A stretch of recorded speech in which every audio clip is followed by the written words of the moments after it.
welcome to today's review. Today, oh my god, this film. Okay, so if you know, every October I do my 31 days of Halloween marathon, where every October for 31 days, excuse me, I'm wheezing, I've been recording for hours and I'm starting to lose my voice. Every October for 31 days, I try to watch as many films as I can, and each year I try to beat my record, and I watch things that are appropriate for Halloween. So maybe that's going to be horror, thriller, dark fantasy, mystery, sci-fi horror, stuff like that, whatever I feel is in keeping with the Halloween theme.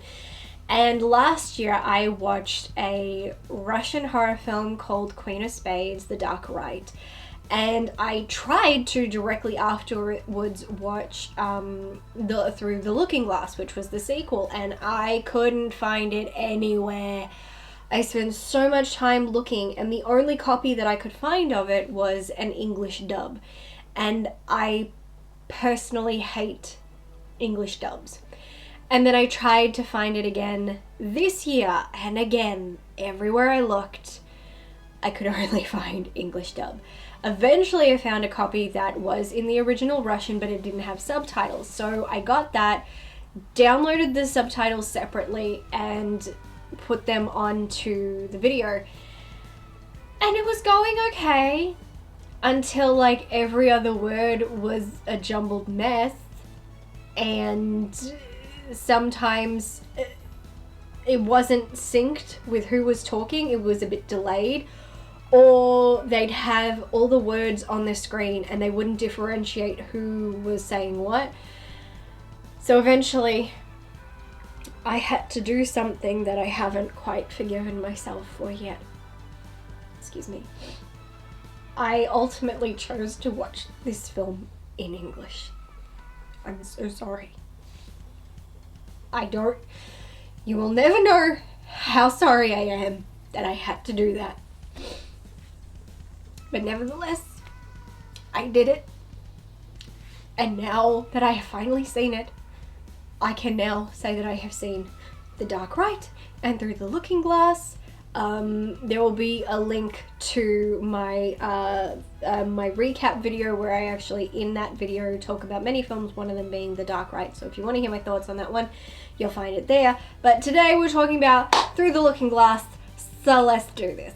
Queen of Spades, Through the Looking Glass, also known as Pikovaya dama, Zazerkale, is a 2019 Russian supernatural horror film directed by Alexander Domagorov Jr. and written by the following Russian names I will attempt to pronounce: Maria Ogneva, Nikolai Mitropolsky, Anna Nasadkina, Ivan Kapitonov, and Oleg Sirotkin. It's a sequel to 2015's Queen of Spades, The Dark Rite, and takes place at a boarding school where a terrible otherworldly force begins to hunt the children.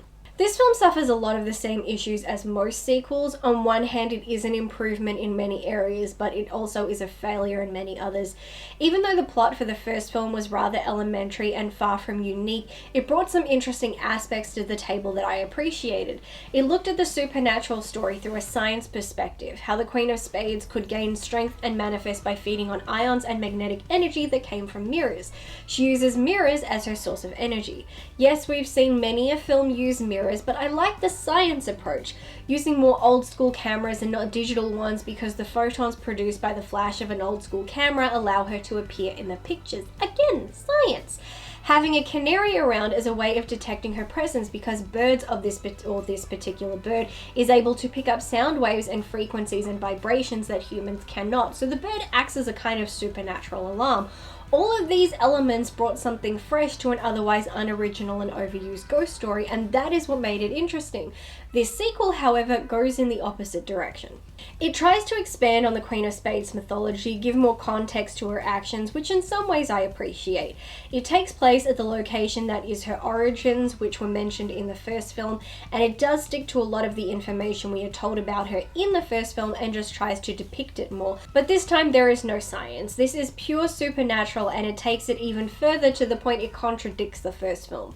In the first film, she was just a woman who was broke and turned her home into an orphanage and took in the children and drowned them in bathtubs, but pocketed the allowance she got from having them. When the locals found out, they beat her, shaved her head, cut out her tongue, and killed her. In death, she's just doing the same in life. You summon her and she kills you. I guess now she just hates kids even more than she did before. And she didn't actually need more than that to her. There are famous serial killers from hundreds of years ago who did this exact thing, such as Amelia Dyer. They would take in children, be paid to do so, but then would kill the children and keep it a secret and keep pocketing the money. So this is a realistic origin story. But in this film, they decided to change bathtubs to some ceremonial pool in her basement and surrounded by mirrors. And she was sacrificing the children to try and bring back her dead child, which is fine. On its own, that is a fine story. But that now makes the events of the first film make no sense. In this film now, when you summon her, you make a wish, which was not part of her legend originally. She grants your wishes, but in dark ways that ultimately lead to your death. She now exists in a mirror world, and the fact she did all of this and preserved her soul in this mirror world while trying to return her son now means her killing children for no reason, and wish granting makes no sense. It's interesting, though again unoriginal, but now this film is contradicting itself and the first film, and that's quite frustrating. Both films have a thing about including a dysfunctional family and children with daddy issues. I don't get why that's a thing.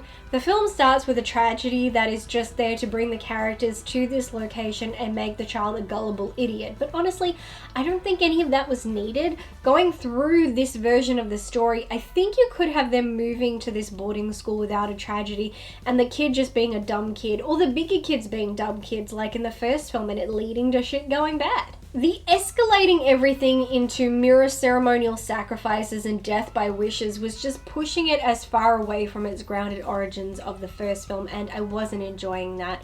There are a couple of jumps, and perhaps this film has a couple more brutalish moments than the original. It certainly is more aesthetically pleasing and the performances are good, but overall it just felt too much like several other films. It felt like Wishmaster mixed with The Orphanage mixed with The Woman in Black and Mirrors. I mean, it basically had a similar ending to Mirrors, and I kind of saw it coming. So as its own film, it's perfectly fine. It's a decent story with some errors and ultimately is an okay watch. It's a decent horror film, but as a sequel, no.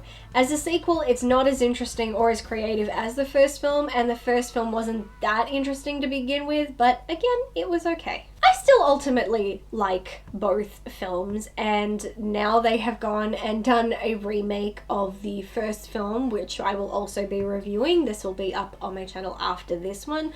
So if this one's already up and that's already up, you will find a link to it up there. But yeah,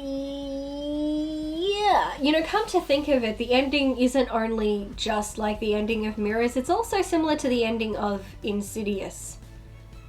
Yeah, like I said, it's been done. It's not new or fresh, and that's pretty unfortunate. But I like the story. I like this entity or character. I think she's pretty interesting. I just don't think it's weird. I like the story and the scientific explanation of the paranormal in the first film, but I like the setting more in the second film.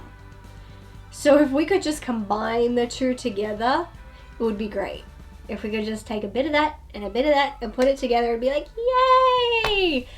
But anyway, that is it for this video. If you have seen the first film or you have seen this film, then please comment down below and share your thoughts. That is it for this video. So everybody take care, be safe, be happy, watch lots of movies, and I hope to see you in my next one. So until then,